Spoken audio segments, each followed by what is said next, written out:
Types of reproduction. In this lesson, we'll look at the science and engineering practices of constructing explanations and designing solutions, engaging in argument from evidence, and obtaining, evaluating, and communicating information. Our cross-cutting concepts are patterns, cause and effect, and structure and function. Types of reproduction. There are two main ways in which organisms can reproduce. The first is asexual reproduction. This is when a single organism makes a copy of itself that contains exactly the same genetic code. Sexual reproduction, on the other hand, is when two cells from two different organisms combine, producing an organism with a unique genetic code. In sexual reproduction, genes from two parent organisms are combined to produce an organism with a unique genetic code. Male and female sex cells fuse together during fertilization, combining their genetic material and forming a new living organism. Most animals and many plants reproduce sexually. Gametes. In animals and plants, sex cells are called gametes. In animals, including humans, female gametes are called egg cells, and male gametes are called sperm cells.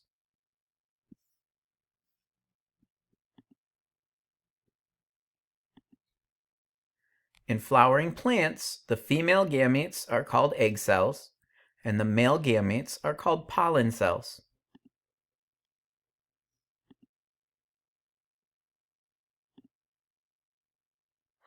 Advantages of sexual reproduction.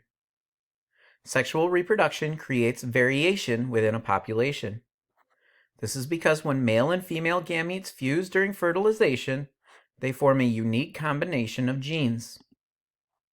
As a result, offspring are genetically different from both their parents and one another.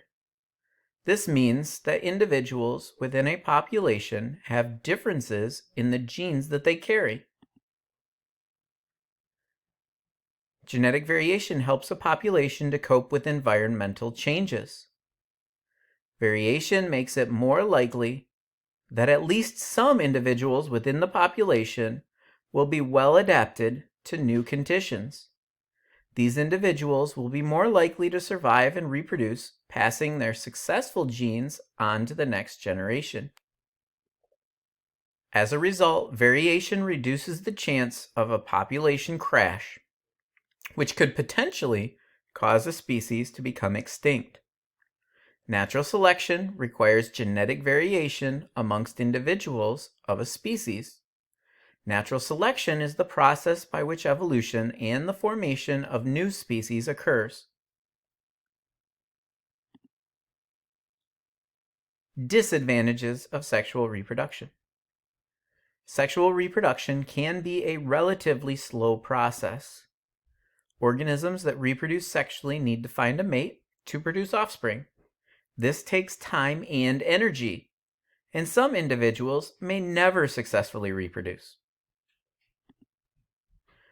There can be a long period between fertilization and the birth of the offspring. For example, female elephants are pregnant for 21 months before giving birth, and typically they only give birth to a single calf. Oftentimes, the number of offspring in sexual reproduction is exceptionally low. Asexual reproduction. In asexual reproduction, a single organism makes a copy of itself with exactly the same genetic code. The new organism is considered a clone of the original. Organisms that reproduce asexually include some plants, such as spider plants, strawberries, and potatoes, microorganisms, such as bacteria and yeast, as well as a few insects, like aphids. Strawberry plants. Strawberry plants can reproduce asexually. They have specialized stems called runners that grow from the parent plant. Each runner forms a new strawberry plant. And each new plant is a clone of the parent plant, meaning that they're genetically identical to the parent plant.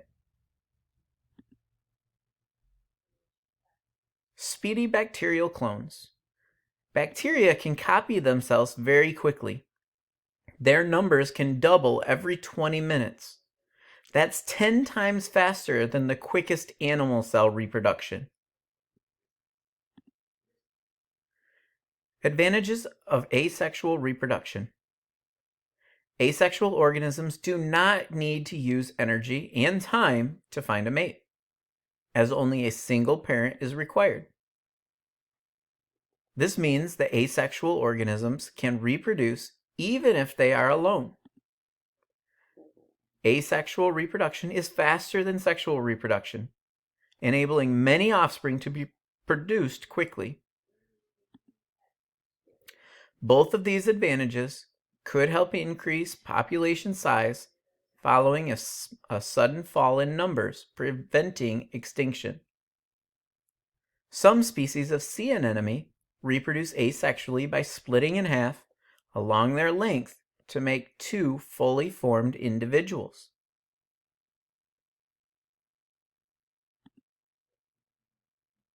Asexual reproduction produces offspring that are genetically identical to each other and the parent organism. If the parent is well adapted to its environment, then its offspring will also be well adapted as long as conditions remain stable. Under steady, favorable conditions, a population of asexual organisms can rapidly increase in size. Seen here in this picture, we are looking at aphids. Aphids are a type of insect. They can reproduce sexually or asexually, depending on the time of year. Asexual reproduction occurs in the spring and summer when there is plenty of food available for offspring and weather conditions are more likely to be stable. Disadvantages of asexual reproduction. Although asexual reproduction has many short-term advantages, there are some important disadvantages. Asexual reproduction produces clones, meaning all offspring are genetically identical to the parent and to each other. As a result, asexual reproduction is unable to create variation in a population. This can be a problem if environmental conditions are unstable. If the parent is not well adapted to the new conditions, neither will its offspring be. This can lead to a population crash if there are no individuals well suited to the environment. A kalanchoe plant can reproduce asexually by producing plantlets on its leaves. Each plantlet has the potential to develop into an individual kalanchoe plant. We can see a kalanchoe plant here in the image. Sexual or asexual reproduction. Some organisms can reproduce both sexually and asexually. Strawberry plants, for example, they reproduce asexually through the production of runners. They also reproduce sexually through the production of seeds. If we're looking at a strawberry, where might we find the seeds on a strawberry plant? We find the seeds on the fruiting portion of the plant. Daffodils are another example of a plant that can use either method of reproduction. Daffodils reproduce asexually through their bulbs. Bulbs are a type of underground storage organ that contain the shoot of a new plant. Bulbs can divide to reproduce several individual plants, genetically identical to each other and the original parent plant.